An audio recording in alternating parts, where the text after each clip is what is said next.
మొన్ననే 6500 మంది police కానిస్టేబుల్ని recruit చేశాం. ఇప్పటి వరకు దగ్గర ప్రైవేటు వ్యవస్థలో ఒక 4-5 లక్షల మందికి ఉపాధి కల్పించాం.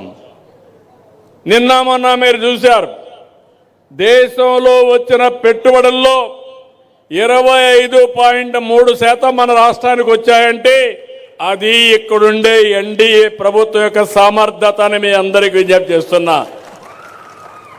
నేను గాని మిత్రుడు పవన్ కళ్యాణ్ గారు గాని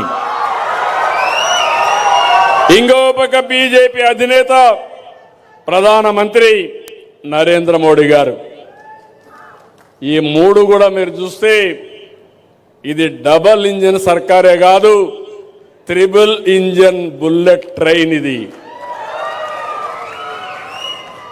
దూసుకెళ్తున్నాం, టెక్నాలజీ బుల్లెట్ ట్రైన్.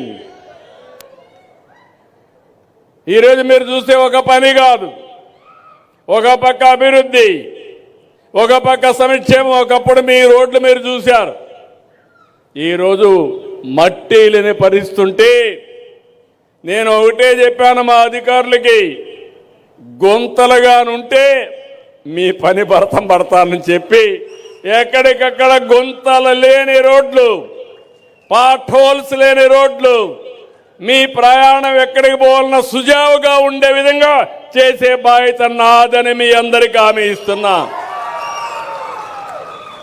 నిన్ననే రోడ్లు వేయడంలో పుట్టపర్తి జిల్లాలో గిన్నీస్ రికార్డ్. 2 రోజుల్లో 40 కిలోమీటర్ల రోడ్డు వేశారు, రాత్రి మగుళ్ళలో పనిచేశారు. నేషనల్ హైవేల మీద శ్రద్ధ పెట్టాం, స్టేట్ హైవేల మీద శ్రద్ధ పెట్టి రోడ్లన్నీ బాగా చేశాం. కడాన మీరు చూస్తే కరెంటు ఛార్జీలు పెంచేసి వెళ్ళాడు. అప్పుడు రెగ్యులేటరీ కమిషన్ కూడా వేశాడు, ట్రూ అప్ ఛార్జెస్ అని పెట్టాడు. నేను చెప్పా, ఇంకా పెంచే పని లేదు, సమర్థత సత్తా ఉండే ప్రభుత్వం. అవసరమైతే ఆ రోజు చెప్పాను కరెంటు ఛార్జీలు తగ్గిస్తాం కానీ పెంచనని చెప్పి ఒకే మాట చెప్పాను. అవునా కాదా అని మిమ్మల్ని అడుగుతున్నా.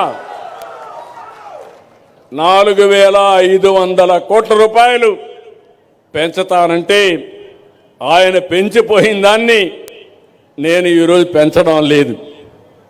అది ఈ ప్రభుత్వం యొక్క కమిట్మెంట్ మీ మీద. భవిష్యత్తులో కరెంటు ఛార్జీలు పెంచను, మీరు బ్రహ్మాండంగా హాయిగా నిద్రపోవచ్చు. ఆ విషయం మీరు గుర్తుపెట్టుకోవాలి. ఎస్సీ ఎస్టీలకు బీసీలకు రాయితీ కింద నేను మీ అందరికి కూడా సోలార్ ఇస్తా.